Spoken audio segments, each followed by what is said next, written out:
পাওয়া যায়নি, রাশিয়ান নির্মাশা আদর্শ থেকে এই আদর্শের কথা পাওয়া যায়নি, লেনিনের মতাদর্শ থেকে এই আদর্শের কথা পাওয়া যায়নি, স্বামী বিবেকানন্দের আদর্শ থেকে একমাত্র এই আদর্শের স্থান পেয়েছে সেই রাজ সিংহাসনের মালিক যিনি মানব। প্রিয় শ্রোতা মণ্ডলী, ধাত্রীর বুকে যখন অমানসিক অত্যাচার, অবিচার, ব্যভিচার, ফিতনা, ফাসাদের কুটনীতিকায় গোটা বিশ্ব আজ ঘোর অন্ধকারে আচ্ছন্ন, মানব সমাজ সুখ শান্তির জন্য চাতক পাখির ন্যায় নয়ন মেলে গগন চেয়ে থাকতো। কখন গগন হতে বসুন্ধরায় শান্তির পেয়ালা নিয়ে খোদার প্রেরিত শুভগমন করবে ও আমাদের অমৃত সুধা পান করিয়ে সকল প্রকার তৃষ্ণাকে নিবারণ করবে। ঠিক সেই সময় চিরকল্যাণময় সর্বসাধারণ যুগোপযোগী নিত্যানতুন নবীকে আল্লাহ তাআলা দরের বুকে প্রেরিত করেন এবং সেই সমস্ত নবীগণ আল্লাহর নিকট হইতে মানব জীবনের হারিয়ে যাওয়া সুখ শান্তিকে ফিরিয়ে এনে দিয়ে আবার ইহকাল ত্যাগ করে।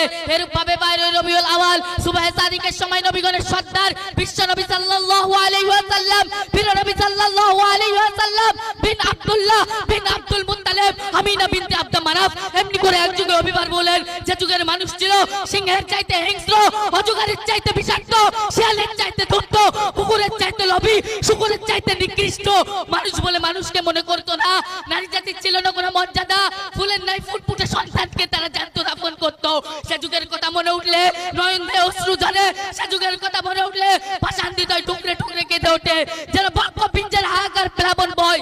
এই অশান্তির বার্তা দূর করতে নির্যাতিত, লজ্জিত, অপমানিত, দুর্বল মানুষের ভ্রান্তি প্রতীকে দিশারিয়ে এই কুসংস্কারকে দূর করতে অভিভূত নন প্রিয় নবী সাল্লাল্লাহু আলাইহি ওয়াসাল্লাম। সুতরাং বিশ্ব নবী সাল্লাল্লাহু আলাইহি ওয়াসাল্লাম আমাদেরকে যে 63 বছর জীবন আছে, আমাদেরকে যে আদর্শ দিয়ে গেছে, তা হিন্দু, মুসলিম, শিখ, ফরাসি, ইহুদি, মোট কথা সর্বকালে সর্বযুগে সর্বশ্রেণীর প্রযোজ্য।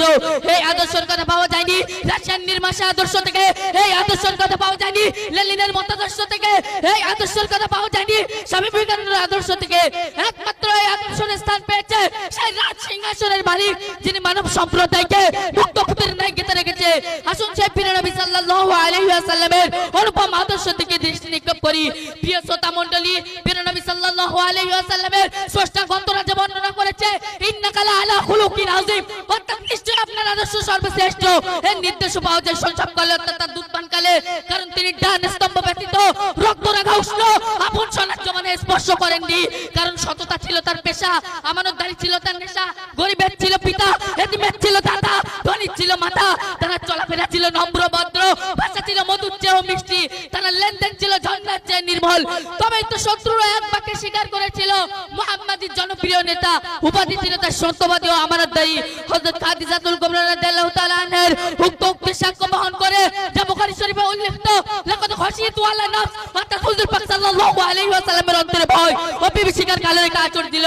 হযরত জিবরাইল আলাইহিস সালামের প্রথম সাক্ষাৎ লাভে ফাকালাত খাদিজাতু, হযরত খাদিজা রাদিয়াল্লাহু তাআলা বললেন কাল্লা ওয়াল্লাহি লা ইউযিকাল্লাহু আবাদান, অর্থাৎ আল্লাহ পাক আপনাকে কোনোদিনও অপদস্থ লাঞ্ছিত করবেন না, কারণ ইন্নাকা লা তাসিলুর রিহমা, আপনি সর্বদা আত্মীয়তা বন্ধন অনুক্ষুণ্ণ রাখেন। ওয়া তাহমিলুল কাল্লা, এতে মশায়ের ভরণ পোষণ করেন। ওয়া তাকসিবুল মাদুমা, দুঃখ গরিবের পাশে দাঁড়ান। ওয়া তাকরিদ দয়ফা, অতিথি আপ্যায়ন করেন। প্রিয় বন্ধুগণ, উক্ত হাদিস দ্বারা বোঝা গেল যে প্রিয় নবী সাল্লাল্লাহু আলাইহি ওয়াসাল্লাম ছিলেন একজন আদর্শিক ও দয়াবান মানুষ।